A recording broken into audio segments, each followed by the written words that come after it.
Stephen Colbert leaves comedy at the door to have a serious discussion. He stopped by Anderson Cooper's show last night to talk about grief. Colbert lost his father and two of his brothers in a plane crash when he was just 10 years old. Can you imagine? You'll remember Anderson's mother, Gloria Vanderbilt, passed away in June. Anderson even gets choked up. Watch. You went on to say, what punishments of God are not gifts? Do you really believe that? Yes. It's a gift to exist. And with existence comes suffering. There's no escaping that. Wow.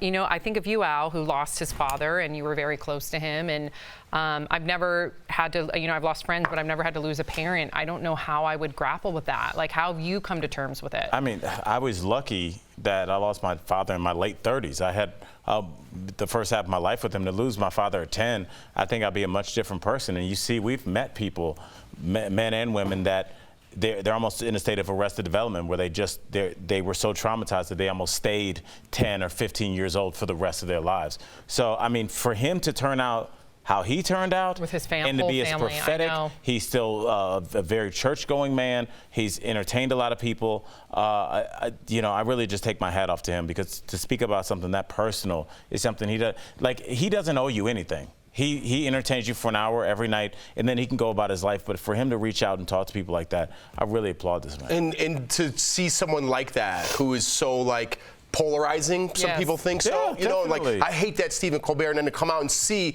he's a human, he has a personal side, he has a sensitive side. I think people could relate to that and kind of, oh, you know what, I don't mind so much about the jokes. Everyone's human. If you could look at them and just humanize somebody, maybe people wouldn't be so mean all the time. That's a beautiful statement. I know. If we can focus on what unites us rather than what defines us or divides us, rather. And he's on air 1 hour a day entertaining you. If you don't like it, doesn't mean you have to hate him, get all worked up about it. You know what I mean? Look at this and see that he's human, you know? What did you make about the part in their conversation? I found it fascinating because, most people will look at trauma and they'll say, it caused arrested development. It caused me to not become the person that I hoped to. But they both said that it defined them in a way that who would they be today without that?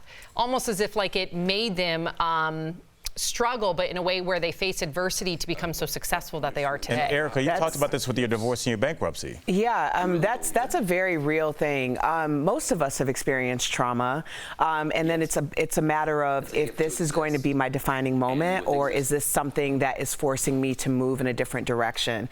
And I always listen to what the message is behind it. Sometimes trauma comes into your life because you are stagnant in a way that you're not experiencing your life the way that you need to experience it. I think that's the reason why a lot of people make decisions to just change things after they have a traumatic experience. And for them, so much of their trauma has shaped their lives, and I think it makes you more fearless, which makes you a little bit more adventurous, and then it makes you live a bigger life. Erica, did you think, like, after you filed for bankruptcy, you had your divorce, did you think, like, this is rock bottom and I'm still here, so let's see what's up? I realized that I wasn't going to get out of that unless I purged my entire life, that I was going to stay there and I was going to waddle in that place.